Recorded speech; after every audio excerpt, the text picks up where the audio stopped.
Glamour, luxe, jolies filles et soleil, Cannes est un rendez-vous à part dans le calendrier des salons nautiques français. Ici, plus de 500 bateaux font leur show et une fois encore, on en a pris plein les yeux.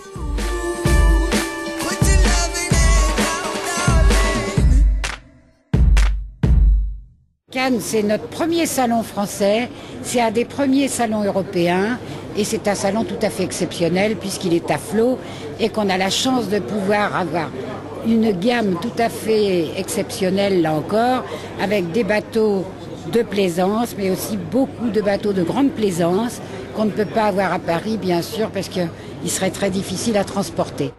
Un salon, c'est aussi l'occasion de dresser le bilan de l'année écoulée. Et en se promenant un peu partout, on s'aperçoit que cette saison encore, l'industrie nautique française a réussi à tirer son épingle du jeu. Cette année, on est dans le tableau de marche, moins un bateau. Donc peut-être que dans une heure, on aura rattrapé le petit retard que l'on a. Ça va.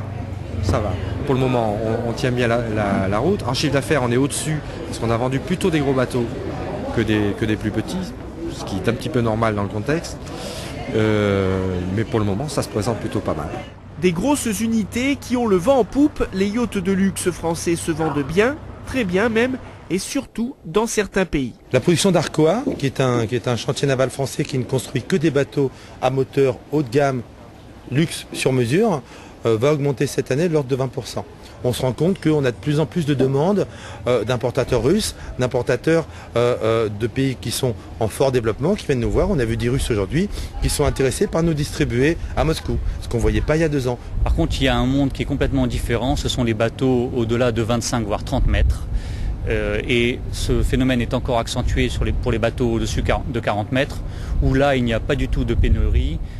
Bien au contraire, il y a plutôt une pénurie de bateaux et un foisonnement d'acheteurs. Et là, vous avez des tailles qui augmentent et des prix qui augmentent de manière très significative. On parle de marché émergent sur le haut de gamme.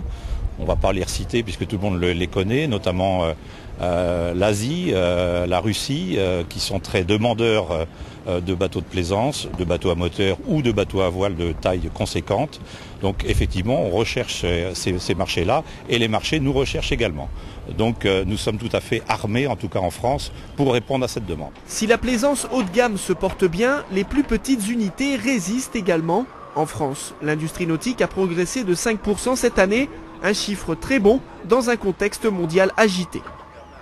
5% dans une année très perturbée, c'est remarquable, tout simplement remarquable. Alors on a retenu le ralentissement, je veux bien, peut-être aurait-on fait 10 dans une année normale.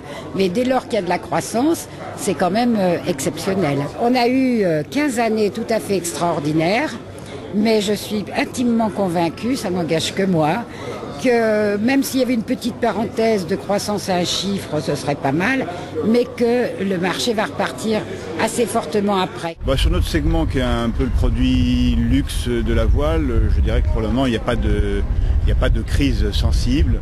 Nos clients sont toujours là, il faut dire que 80% de notre chiffre d'affaires est fait à l'étranger, donc on n'est pas complètement dépendant du marché français, même du marché européen. Donc on a une surface suffisamment grande pour trouver des clients, surtout pour un petit chantier comme le nôtre. Avec une hausse de 10% l'an dernier, la production de bateaux en France continue sa progression sur tous les marchés du monde. En 2007, l'industrie nautique a généré un chiffre d'affaires de 5 milliards d'euros.